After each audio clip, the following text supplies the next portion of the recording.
Welcome to Finnegan's Fireside Tales. Today we will be reading The Outsider by H.P. Lovecraft. That night the Baron dreamt of many a woe, and all his warrior guests with shade and form of witch and demon and large coffin worm will long be nightmared. Keats. Unhappy is he to whom the memories of childhood bring only fear and sadness. Wretched is he who looks back upon lone hours in vast and dismal chambers, with brown hangings and maddening rows of antique books, or upon awed watches in twilight groves of grotesque, gigantic and vine-encumbered trees that silently wave twisted branches far aloft. Such a lot the gods gave to me, the dazed, the disappointed, the barren, the broken. And yet I am strangely content, and cling desperately to those sere memories, when my mind momentarily threatens to reach beyond to the other. I know not where I was born, save that the castle was infinitely old and infinitely horrible, full of dark passages and having high ceilings where the eye could find only cobwebs and shadows. The stones in the crumbling corridors seemed always hideously damp, and there was an accursed smell everywhere, as of the piled-up corpses of dead generations. It was never light, so that I used sometimes to light candles and gaze steadily at them for relief, nor was there any sun outdoors, since the terrible trees grew high above the topmost accessible tower. There was one black tower which reached above the trees into the unknown outer sky, but that was partly ruined and could not be ascended, save by a well-nigh impossible climb up the sheer wall, stone by stone. I must have lived years in this place, but I cannot measure the time. Beings must have cared for my needs, yet I cannot recall any person except myself, or anything alive but the noiseless rats and bats and spiders. I think that whoever nursed me must have been shockingly aged, since my first conception of a living person was that of something mockingly like myself, yet distorted, shriveled and decaying like the castle. To me there was nothing grotesque in the bones and skeletons that strewed some of the stone crypts deep down among the foundations. I fantastically associated these things with everyday events, and thought them more natural than the colored pictures of living beings which I found in many of the moldy books. From such books I learned all that I know. No teacher urged or guided me, and I do not recall hearing any human voice in all those years, not even my own, for although I had read of speech, I had never thought to try to speak aloud. My aspect was a matter equally unthought of, for there were no mirrors in the castle, and I merely regarded myself by instinct, as akin to the youthful figures I saw drawn and painted in the books. I felt conscious of youth because I remembered so little.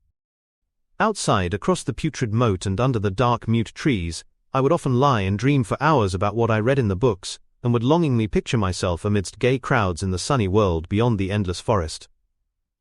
Once I tried to escape from the forest, but as I went farther from the castle, the shade grew denser, and the air more filled with brooding fear, so that I ran frantically back lest I lose my way in a labyrinth of night silence.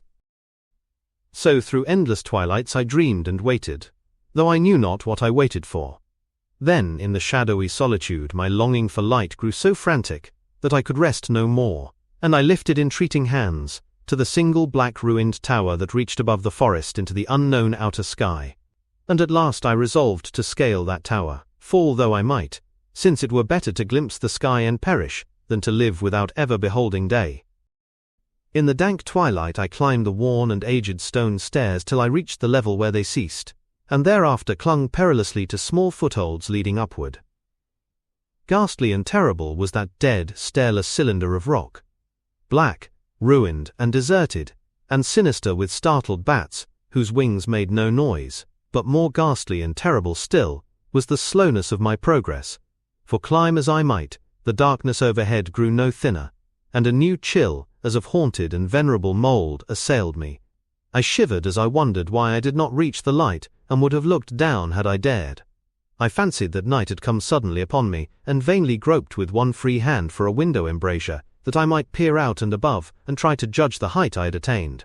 All at once, after an infinity of awesome, sightless crawling up that concave and desperate precipice, I felt my head touch a solid thing, and knew I must have gained the roof, or at least some kind of floor. In the darkness I raised my free hand and tested the barrier, finding it stone and immovable. Then came a deadly circuit of the tower, clinging to whatever holds the slimy wall could give, till finally my testing hand found the barrier yielding, and I turned upward again, pushing the slab or door with my head as I used both hands in my fearful ascent.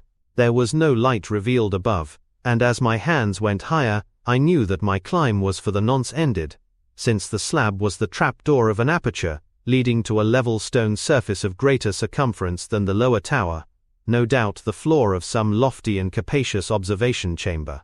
I crawled through carefully and tried to prevent the heavy slab from falling back into place, but failed in the latter attempt.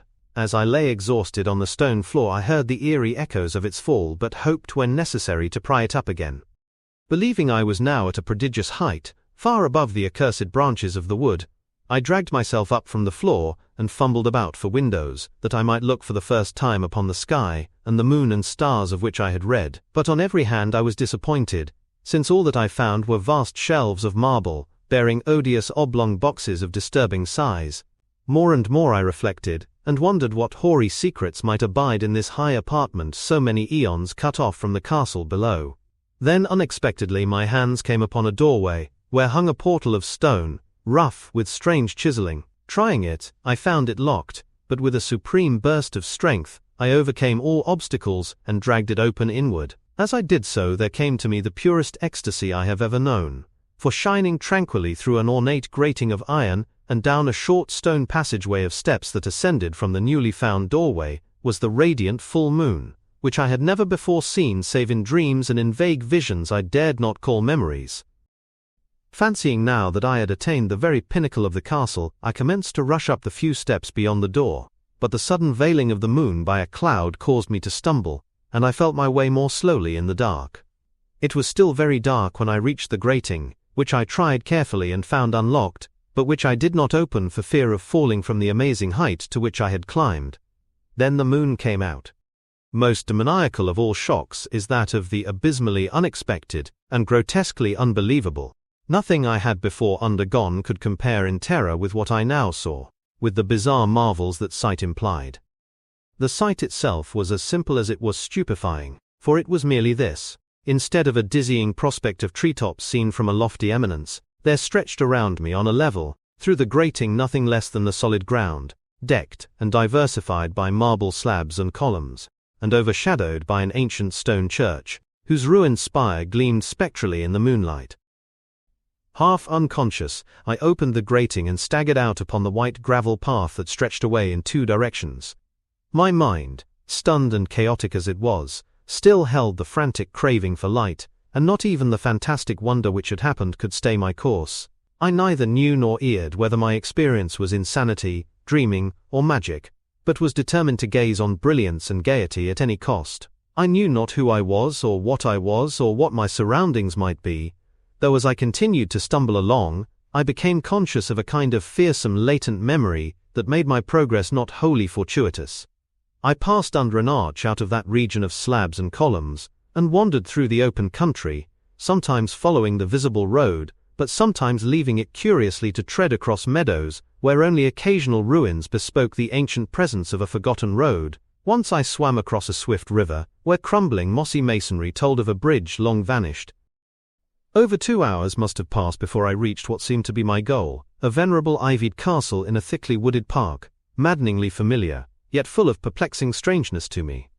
I saw that the moat was filled in, and that some of the well-known towers were demolished, whilst new wings existed to confuse the beholder. But what I observed with chief interest and delight were the open windows, gorgeously ablaze with light and sending forth sound of the gayest revelry.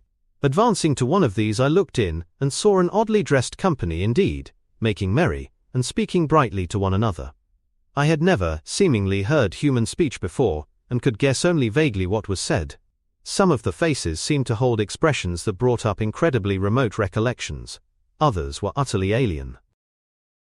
I now stopped through the low window into the brilliantly lighted room, stepping as I did so from my single bright moment of hope to my blackest convulsion of despair and realization. The nightmare was quick to come, for as I entered, there occurred immediately one of the most terrifying demonstrations I had ever conceived. Scarcely had I crossed the sill when there descended upon the whole company a sudden and unheralded fear of hideous intensity, distorting every face and evoking the most horrible screams from nearly every throat. Flight was universal, and in the clamor and panic several fell in a swoon and were dragged away by their madly fleeing companions. Many covered their eyes with their hands, and plunged blindly and awkwardly in their race to escape, overturning furniture and stumbling against the walls before they managed to reach one of the many doors. The cries were shocking, and as I stood in the brilliant apartment alone and dazed, listening to their vanishing echoes, I trembled at the thought of what might be lurking near me unseen. At a casual inspection, the room seemed deserted, but when I moved toward one of the alcoves, I thought I detected a presence there, a hint of motion beyond the golden-arched doorway leading to another, and somewhat similar room. As I approached the arch, I began to perceive the presence more clearly, and then, with the first and last sound I ever uttered, a ghastly ululation that revolted me almost as poignantly as its noxious cause, I beheld in full frightful vividness the inconceivable, indescribable, and unmentionable monstrosity which had by its simple appearance changed a merry company to a herd of delirious fugitives. I cannot even hint what it was like, for it was a compound of all that is unclean, uncanny, unwelcome, abnormal, and detestable. It was the ghoulish shade of decay, antiquity, and desolation, the putrid, dripping eidolon of unwholesome revelation, the awful bearing of that which the merciful earth should always hide. God knows it was not of this world, or no longer of this world. Yet to my horror I saw in its eaten-away and bone-revealing outlines a leering, abhorrent travesty on the human shape, and in its mouldy, disintegrating apparel an unspeakable quality that chilled me even more. I was almost paralyzed, but not too much so to make a feeble effort toward flight, a backward stumble which failed to break the spell in which the nameless, voiceless monster held me. My eyes, bewitched by the glassy orbs which stared loathsomely into them, refused to close, though they were mercifully blurred, and showed the terrible object but indistinctly after the first shock. I tried to raise my hand to shut out the sight, yet so stunned were my nerves that my arm could not fully obey my will. The attempt, however, was enough to disturb my balance, so that I had to stagger forward several steps to avoid falling. As I did so, I became suddenly and agonizingly aware of the nearness of the carrion thing, whose hideous hollow breathing I half fancied I could hear. Nearly mad, I found myself yet able to throw out a hand to ward off the fetid apparition which pressed so close, when in one cataclysmic second of cosmic nightmarishness and hellish accident, my fingers touched the rotting outstretched paw of the monster beneath the golden arch. I did not shriek, but all the fiendish ghouls that ride the night wind shrieked for me, as in that same second there crashed down upon my mind a single and fleeting avalanche of soul-annihilating memory. I knew in that second all that had been. I remembered beyond the frightful castle and the trees, and recognized the altered edifice in which I now stood. I recognized, most terrible of all, the unholy abomination that stood leering before me as I withdrew my sullied fingers from its own. But in the cosmos there is balm as well as bitterness, and that balm is nepenthe. In the supreme horror of that second I forgot what had horrified me, and the burst of black memory vanished in a chaos of echoing images. In a dream I fled from that haunted and accursed pile, and ran swiftly and silently in the moonlight. When I returned to the churchyard place of marble, and went down the steps, I found the stone trap-door immovable, but I was not sorry, for I had hated the antique castle and the trees. Now I ride with the mocking and friendly ghouls on the night wind, and play by day amongst the catacombs of Nefrin-Ka, in the sealed and unknown valley of Hadoth by the Nile. I know that light is not for me, save that of the moon over the rock tombs of Neb, nor any gaiety save the unnamed feasts of Nitocris beneath the Great Pyramid. Yet in my new wildness and freedom, I almost welcome the bitterness of alienage. For although Nepenthe has calmed me, I know always that I am an outsider, a stranger in this century and among those who are still men. This I have known ever since I stretched out my fingers to the abomination within that great gilded frame, stretched out my fingers and touched a cold and unyielding surface of polished glass.